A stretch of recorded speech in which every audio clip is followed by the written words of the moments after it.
Hi, I'm Lauren with the Rainforest Art Project, and today we will be learning about composition with 3 different still life drawings using pencil, charcoal and soft pastels.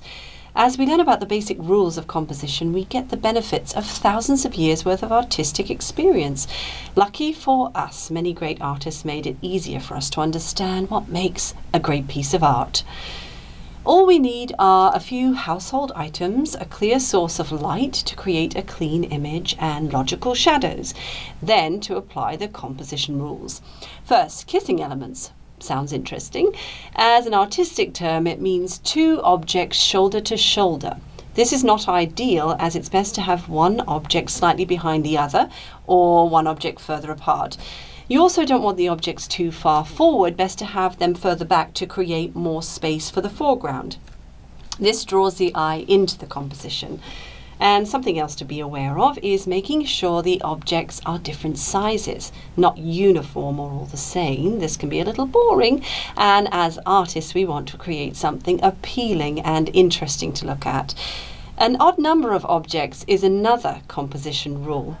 Anyway, let's take a look at a fun way of creating a grid for our composition, and then we can apply what we've been learning.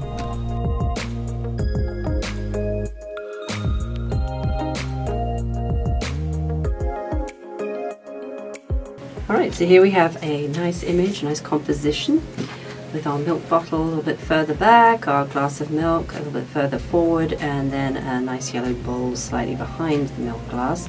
And then we have our decent room for foreground and shadows, and then you have your horizon line in the back so that the items don't look like they're floating in mid-space. We always want to have a horizon line in the background. Okay, so I'm going to show you a kind of fun, simple way to create a grid so that when you're ready to transfer your image, you can transfer it into any size, whether it's a big piece of paper or a small image you want to create. You'll be able to transfer the image correctly.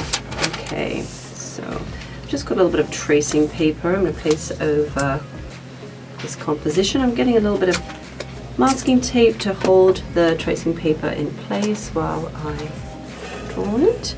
And then I'm going to use some different colored pens just to sort of spell out what I'm up to here. I grab a ruler.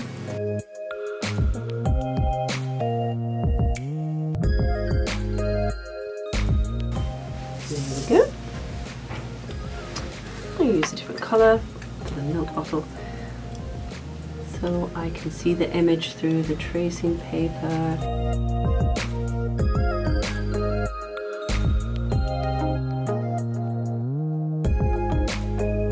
There we go. You can just remove that. You can see that that's pretty good match, and then we want to make sure our horizon line is marked out as well. I'm going to use a little grey pen for that. That's about there. There we go. And now I'm ready to transfer that image onto a smaller grid. So here I created a slightly smaller grid, as you can see. And then I'll be able to figure out which square the different parts of the object are in. So I can go back, just use a pencil now, because eventually I want to shade in this still life with my pencil.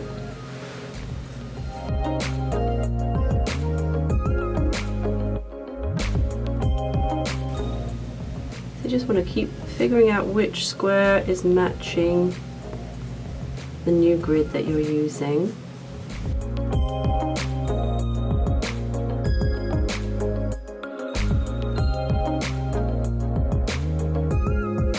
Okay, so I'm going to just spend some time erasing the grid, and we'll be back to do our pencil shading. Okay, so I have taken out the grid that was in place, and I just have a nice clean image now with the basic shape, so I'm ready to start my pencil shading. And I have my image to refer to. I also have an extra sheet of paper here, because what will happen as you're sketching, you're going to get a lot of graphite or pencil along the side of your hand, which will then start to smudge your image. So it's good to have this extra little piece of paper here to kind of help protect as you move through your drawing. I've got just a regular graphite pencil, I've got a charcoal pencil, I've got an eraser, and some willow charcoal. Okay, so let's get started here. I'm just going to grab my pencil. I want to notice where the light is reflecting off my objects, and what I'm noticing about this particular image is there's two sources of light. So you'll see that the light's reflecting here and here and here and here and also here and here. So that's something to notice. Most of the time you'd like to have just one source of light, which will create clearer shadows. But we'll work with what we have here. And so I just like to mark out where those highlights are.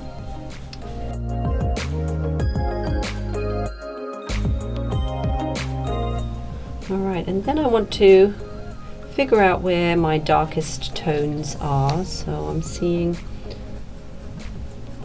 darkest tones are here.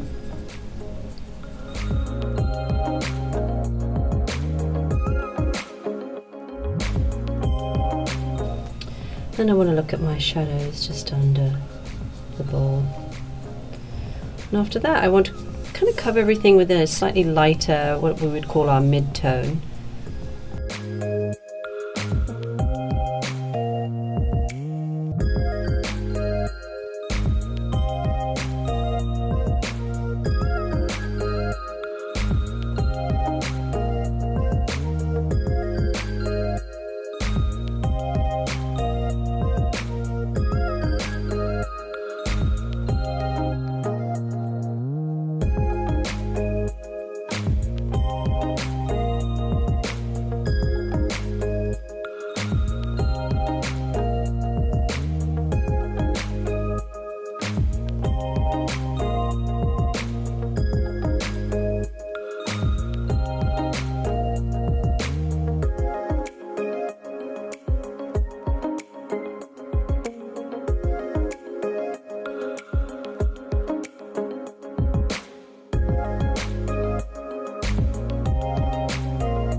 The last thing I want to do is just kind of pop in and go back over the highlights with my eraser, just taking off any dust or pencil that doesn't want to be there anymore, just redefining the light.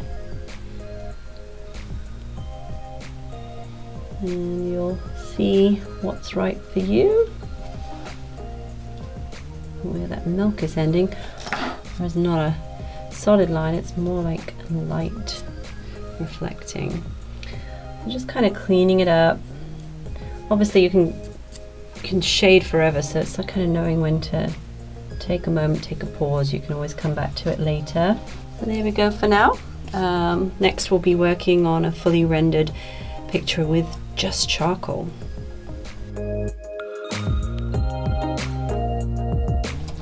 Okay, so next we're going to do a charcoal fully rendered still life. So here's the image I'm going to be working with.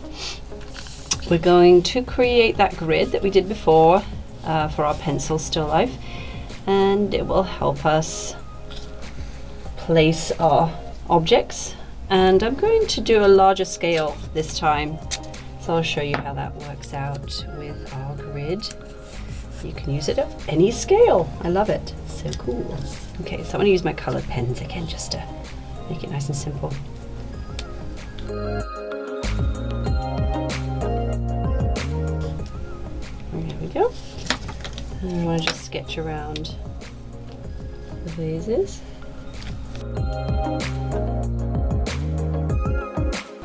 And there we have it. So I'm going to keep my sketch handy so I can refer back to that for the highlights and the shading, and then I have my grid so that I can transfer my image onto a much larger piece of paper. So I'm using compressed charcoal, willow charcoal. So this one is great for sketching out the initial objects onto your larger piece of paper. A little piece of chamois leather, but you can use a paper towel. And with the willow, it brushes off very easily, so you can erase whatever you've been putting on there. You can take it off very easily. It's going to be more permanent once you start using the compressed charcoal. And these are a charcoal pencil, and these are also charcoal as well. So we'll start with the willow. So I'm just going to map out my grid just by eyeing it. So I've got my horizontal and vertical lines. Break those in half. And then I can begin to transfer my image by the squares that I have on here. I can see where my vase is living.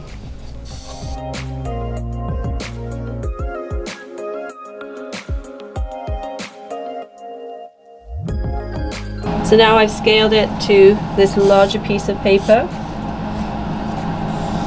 I want to start developing my mid-tone. Again, with the willow, you can erase the highlighted area once you get to that point, but I just want to fill it with a mid-tone.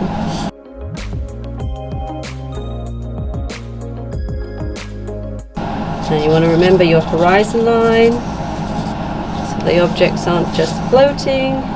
Put my horizon line in now.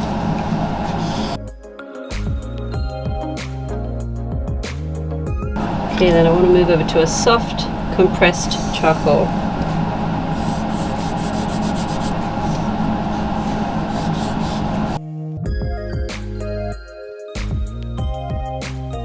Now I'm hatching, I'm curving the hatch as I come down the vase to give it that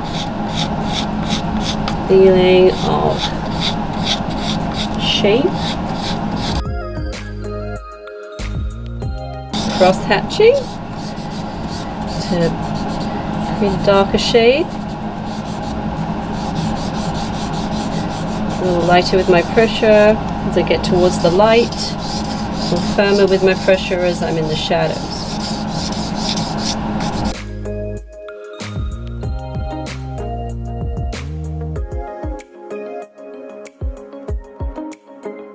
So with charcoal, it's very easy to rub off, but it's very easy to smudge it. So when you get to the very end of your project here, you can use a special spray fixative to seal the image so that it doesn't rub off anymore.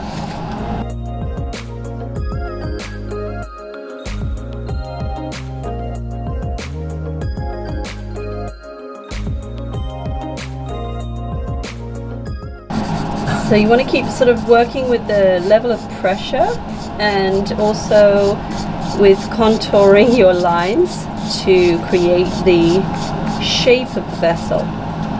Pretty good. So now I'm using a much lighter pressure and I'm using the side of the charcoal, so it's a little less harsh lines than the hatching. You do the same in here.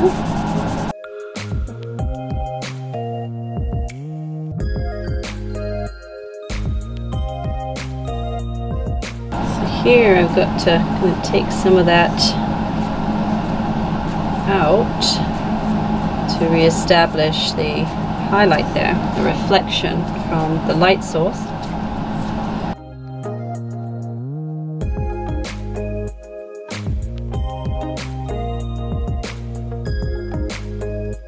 Also noticing some light reflecting off the side here, so let's see if I can some of that there, and also at the top of the vase is a little reflective light on the side there.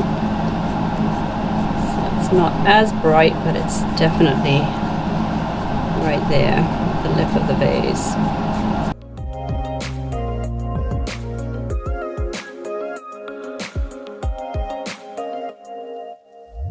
I'm just using the willow to kind of shade in the background.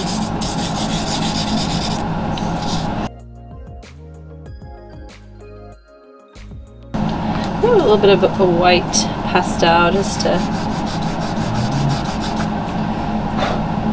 finish it up.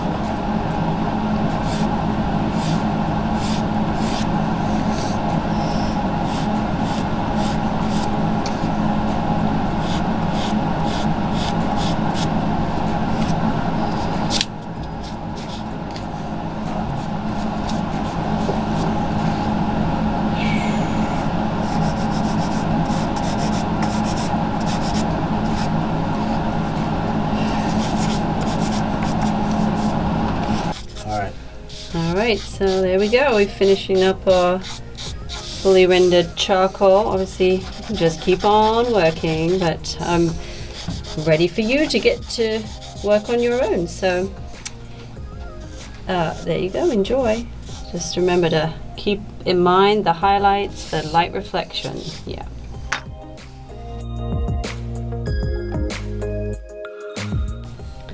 Okay, so now we get to work with our pastels on black paper.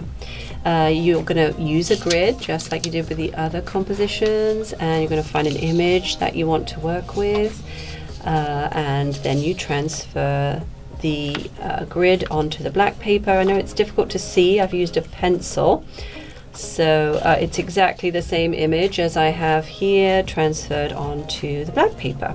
And that's what I'll be working from. My main focus really is picking up the direct highlight as the light source is coming in from the left there. I'm really going to start with my white pastel, picking up all the lightest parts on my composition on the black paper. So here we go.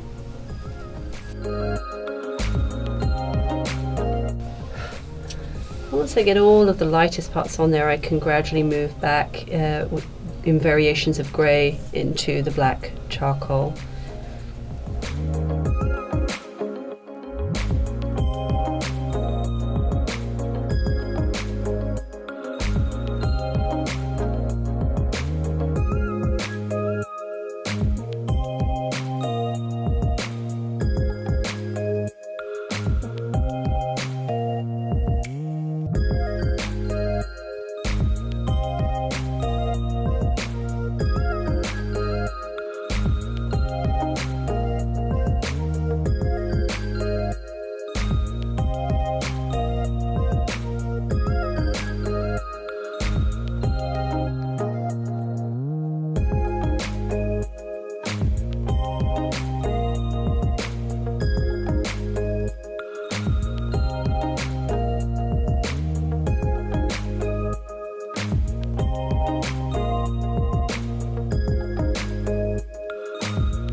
So you're going to get a lot of dust happening when you're using the pastels, so often I'll just blow the pastels away rather than smudge it all with my fingers. That's just something I tend to do along the way. You might want to try it as well.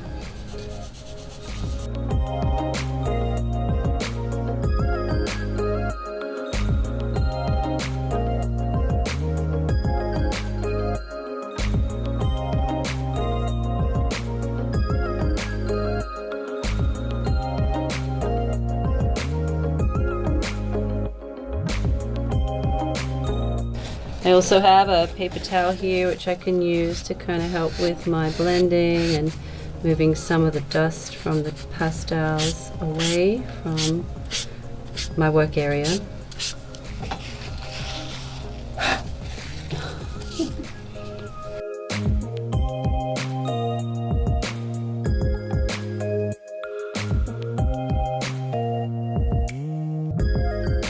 So right now I'm just gonna really create a much darker background to help with the highlights standing out even more. So you just gotta kind of take your time and reshape everything. Just go around the shapes with the black charcoal, with the pastel.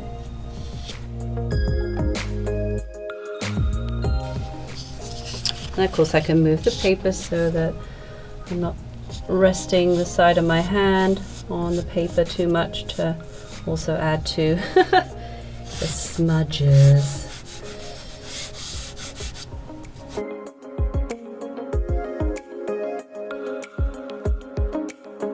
So just final touches, going back over maybe the very brightest points, just giving it a little bit more of a pop right there. Kind of cleaning up some of the edges.